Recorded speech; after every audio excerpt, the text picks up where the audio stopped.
Good afternoon বন্ধুরা, তোমরা সবাই কেমন আছো? আশা করি ভালো আছো, আমিও ভালো আছি। তো যাই হোক বন্ধুরা, আজকে আমার কোনো ব্লগিং ভিডিও নয়। আজকে আপনাদের সাথে আমি কিছু কোশ্চেন আর তার সাথে আনসারের ভিডিওটা দেব। কারণ অনেকেই নেগেটিভ কমেন্ট করছে, অনেকে বোঝাতে চাইছে যে আমি তোমাদের দাদা ভাইয়ের জন্য কিছুই করিনি, এইটুখানি বোঝাতে চাইছেন। তো সেক্ষেত্রে আমি এই কিছু কিছু প্রশ্নের উত্তর দেব, আনসার দেব, আমি একাই দেব আজকে, যার জন্য আমি উপরের ঘরে চলে এসেছি। আর তোমাদের দাদা ভাইয়ের সামনে আমি এই কমেন্টসগুলো আর তুলে ধরতে চাইছি না। তোমাদের দাদা ভাই নিচের ঘরে আছে, বাবা মা দেখছে, আমি একা, একদম সম্পূর্ণ একা আমি আমার কমেন্টসের উত্তরগুলো দিতে চাইছি। তোমাদেরকে পুরোটা ডিটেলসে বলবো, যতটা বোঝার তোমরা বোঝো, আর না বুঝতে পারলে আমার আর কিছু করার নেই। আমি এর ভিডিওর ফাঁকে ফাঁকে অনেকবার বলার চেষ্টা করেছি। যদি তোমাদের মনে হয় যে তোমরা কেউ বুঝতে পারছো না, আমার ভিডিওগুলো প্রথম থেকে দেখার চেষ্টা করো, বোঝো আমি কি করেছি না করেছি। এমনকি প্রেসক্রিপশানও শেয়ার করেছি তোমাদের সাথে। এর থেকে আমি আর কি করতে পারি বলো? আমার এরকম আমার মতো একটা এরকম যে আমি কি বলবো, এরকম ঘরোয়া পক্ষে আমার থেকে আমার মনে হয় না আমি অনেক করে ফেলেছি। এর থেকে বেশি আচ্ছা আচ্ছা ঘরে কেউ করতে পারবে। নিজের শরীর দিয়ে বলো, নিজের কি বলবো, টাকা পয়সা যেখানে যেটুকানি ছিল, আমি সমস্তটা আমি তোমাদের দাদা ভাইয়ের পিছনে আমি দিয়ে দিয়েছি। এখন আর আমার কাছে কিচ্ছু নেই, যেটা সত্যি কথা। আমি আমার নিজের জন্য ভাবিনি, আমার মেয়ের জন্য ভাবিনি। তো তারপরেও করেছি, যেহেতু একটা মানুষ অসুস্থ, তার পিছনে করবো না তো কার পিছনে করব। এখন লাস্ট ফিনিশিং আমি বাপের বাড়ি এসে রয়েছি, আমার কাছে কিছু নেই। এমনকি খাওয়া দাওয়ার মতো সেই খরচাটা আমি করতে পারবো না, যার জন্য আমি বাপের বাড়ি এসে উঠেছি। আর তার আগে তো তোমাদেরকে বলেছি আমি দিদির কাছে খাওয়া দাওয়া করেছি পাক্কা 5 মাস। আর আমার একটা ছোট বাচ্চা আছে, তোমরা জানো, আমি তার কথাও ভাবিনি। তো চলো বেশি বকবক না করে, চলো আমি করে ফেলেছি অনেকটাই বকবক। এবার আমি চলো তোমাদেরকে কোশ্চেন আনসারগুলোর ভিডিওটা শেয়ার করছি। কিন্তু সবাইকে আমি বলছি না, বেশিরভাগ সবাই আমার পাশে আছে, সবাই সাপোর্ট করছে, ওটা তো আমার খুবই ভালো লাগছে। এর থেকে বলার কিছু নেই যে সবাই আমার জন্য ভাবছে, তোমাদের দাদা ভাইয়ের জন্য ভাবছে। আমি সবাইকে বলছি না, কিছু কিছু মানুষকে আমি বলতে চাইছি। তো চলো আমি ভিডিওটা শুরু করি। তো আমি ফার্স্ট কমেন্ট করছি। অসীমা বিশ্বাস দিদিভাই লিখেছেন যে তুমি খুশির ভাণ্ডার বাপ্পা ও তরুণের ফোন নাম্বার নিয়ে ওদের ফোন করো, আর্থিক সহায়তা করবে। ওরা খুব ভালো, ওরা অনেককে সহায়তা করেছে। তো দিদিভাই আমি যখন পেলাম, তো আমি ওনাদের কি বলবো, চ্যানেলটাকে বের করলাম, ইউটিউব থেকে বের করার পরে আমি দেখলাম, বাট আমি ফোন নাম্বার পাইনি। যদি মনে হয় যে তোমরা কেউ ওনাদের ফোন নাম্বার আমাকে জোগাড় করে দিতে পারবে, তো আমি অবশ্যই তাকে ফোন করব, ফোন করে আমার কথাটা বলবো। আর তোমরা যে এতটা ভেবেছো, তোমার আমাদের জন্য, আমার খুব ভালো লাগলো দিদিভাই। আর তুমি রোজ দেখো আমার ভিডিওটা, আমি জানি আমি তোমার অনেক কমেন্টস পাই। তো ধন্যবাদ দিদিভাই, পাশে থাকো, সাথে থাকো। তো যাই হোক, আর একজন দিদিভাই আমাকে কমেন্টস করেছে, বকুল পাল, আপনি ওনাকে ভেলুর সিএমসিতে নিয়ে যান, সময় নষ্ট করবেন না, এইভাবে ভিডিও বানিয়ে কিছু লাভ নেই, একটু ভাবুন। একদম ঠিক কথা বলেছেন দিদিভাই, একদম তুমি ঠিক বলেছো। তুমি তোমারটার থেকে বেস্ট একদম, আর আমি আমারটার থেকে অনেকটা আমি দিয়েছি। তোমরা জানোই না কিছু আমি কি করেছি না করেছি। 15 দিন পর্যন্ত আমি আরজি করে দীনেশ ঝালুকার আন্ডারে অপারেশন হয়ে আমরা সমস্ত ডাক্তারদের সাথে কথা বলেছি, বলে ওনারা বলেছেন স্পাইনাল কর্ড ভেঙে গেছে, কোনোদিনও ঠিক হবে না। আর এমনকি আমরা ভেলুরে ব্যাঙ্গালোরে 2 জায়গায় আমরা রিপোর্ট পাঠিয়েছি। রিপোর্টসে বলেছে একটু বসে না থাকলে পেশেন্ট নিয়ে আসা সম্ভব না, শোয়া পেশেন্ট কিছুতেই আনা যাবে না, এটা বলেছেন। আর গিয়ে লাস্ট এমসে দেখালাম, এমসের থেকেও আমাকে একই কথা বলেছে যে এনার কখনোই গিয়ে সম্ভব না ঠিক হওয়া, বসা তো দূরে পড়ে মরুক, উঠে দাঁড়ানো তো দূরে পড়ে মরুক, উনি বসতেও পারবে না। তো তাহলে বোঝো দিদি ভাই যে আমি আমার ভিতর থেকে বা আমার উপর থেকে কতটা ঝড় গেছে। আমি সমস্ত কিছু আমি ব্যয় করে দিয়েছি, আমার যতটুকুনি যা ছিল প্রচুর অর্থ ব্যয় করেছি। তারপরে আমি কি বলবো, এখন আমি পুরো নিঃস্ব হয়ে গেছি। আমার কাছে নিজে যে বাজার করে খাবো সেইটুকানি সামর্থ্য নেই। আমি এখন নিজে কিছু কাজও করতে পারি না। তার জন্য এই ভিডিওর পথে আমি নেমেছি, যাতে ওকে দেখাও হবে, তোমাদের দাদাভাইকে তো দেখার মতো কেউ নেই, পরিস্থিতি নেই, ও নিজে কাজ হতে পারে না, তোমরা নিশ্চয়ই ভিডিওতে দেখলে বুঝতে পারবে। তাহলে তুমি বলো দিদিভাই, আমি ওকে রেখে একা একা কিভাবে বেরোবো, কোনো কাজ করব কিভাবে, আমার একটা বাচ্চা মেয়ে আছে তাকে মানুষ করব কিভাবে? তার জন্য আমার এই ভিডিওর পথে আসা। আমি তো এতদিন ভিডিও করিনি, অনেকে যে নাচের ভিডিও করে, গানের ভিডিও করে, তারা কি করছে বলো? তো আমি তো ভালোর জন্য, যদি আমার কিছু ইনকাম আসে তাতে অসুবিধাটা কোথায়?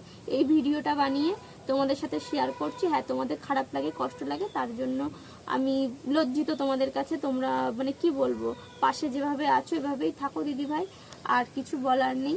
তো আমি চেষ্টা করেছি আমার দিক থেকে।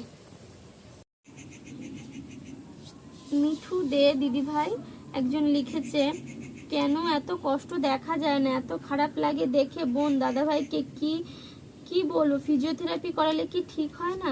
একদম দিদিভাই, তুমি সত্যি মানে কিছু কিছু মানুষ বলতে প্রত্যেকটা মানুষ আমার জন্য আর তোমাদের দাদাভাইয়ের জন্য খুব খুব ভাবছে। প্রত্যেকটা মানুষ, এখান থেকে 2-3 জন হয়তো বা নেগেটিভিটি কথাবার্তা বলছে, সেটা আমার খুব মানে কষ্ট লাগছে যে আমি এতটা কিছু করলাম, তার জন্য আমি তোমাদেরকে রিপ্লাইটা দিতে বসেছি। সবাই খারাপভাবে নিও না।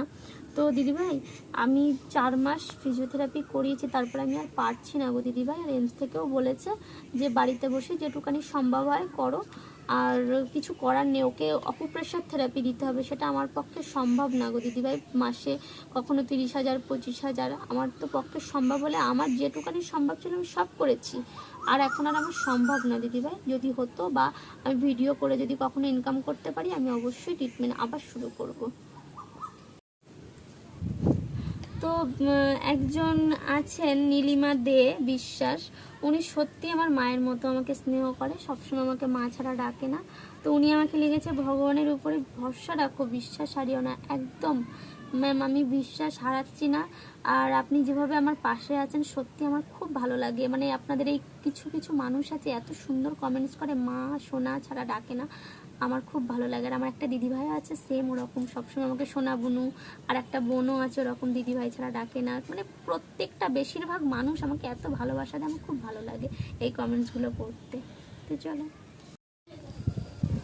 তো একজন দিদিভাই আর একজন দিদিভাই কমেন্টস করেছে, শিখা দাশগুপ্ত। উনি লিখেছেন, তুমি কেন গভর্নমেন্ট হসপিটালে নিচ্ছ না, কেন বাড়িতে রেখে দিয়েছো মানুষটাকে? ওনাকে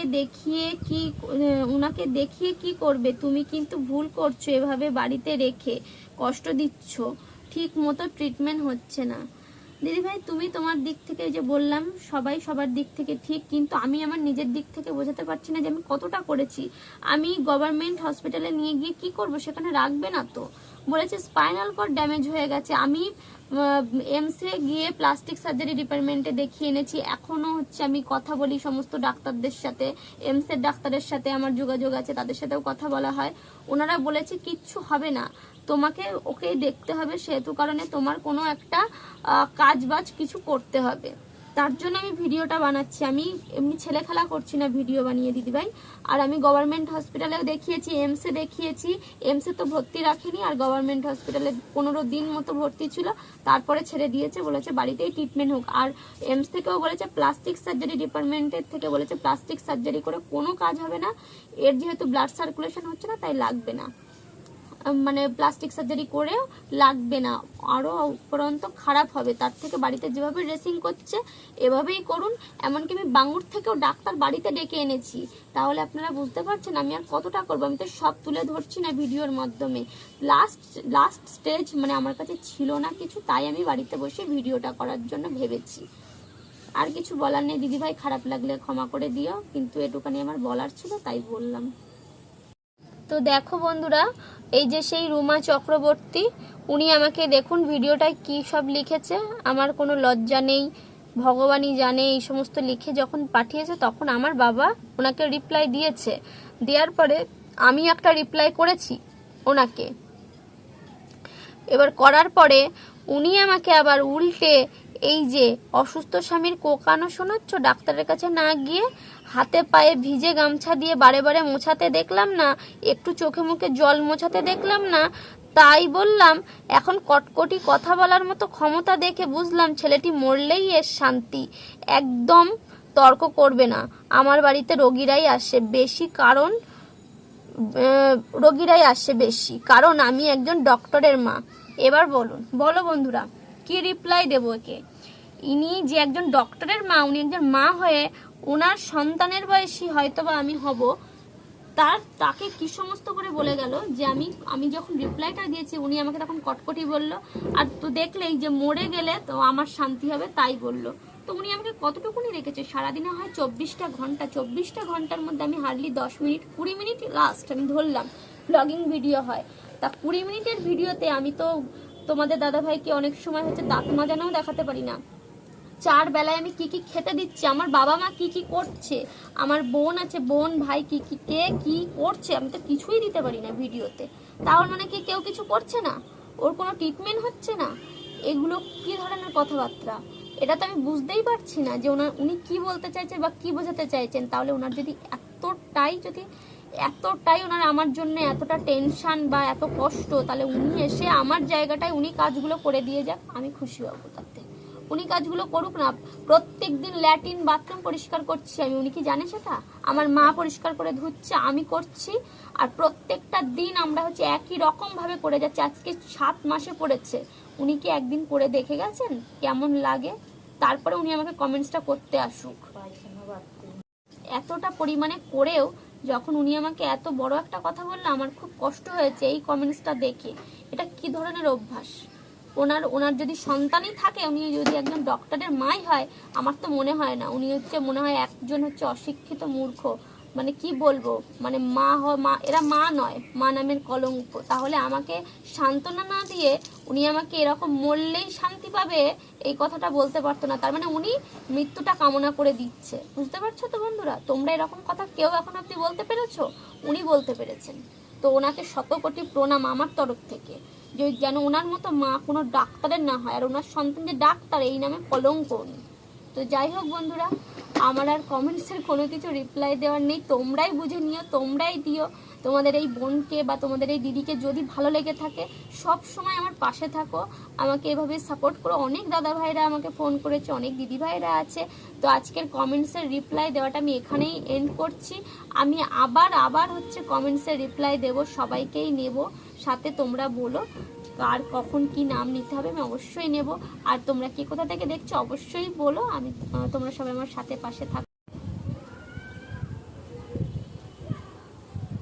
কতটা রিল্যাক্স ফিল করছি তোমাদেরকে, মানে এতগুলো কথা বলে, মনের কথাগুলো বলে তোমাদের সাথে শেয়ার করে দারুণ লাগছে। দেখো আকাশের ভিউটা আরো সুন্দর, দেখো কত সুন্দর লাগছে। আকাশটাও মনে হয় ভাবছি আমার কথাটা যে না সত্যি কথাই। দেখো মানুষ মানুষকে বোঝে না, ওটা আর কি বলবো। তোমরা দেখো, ভালো লাগলে লাইক কমেন্ট শেয়ার করে দাও।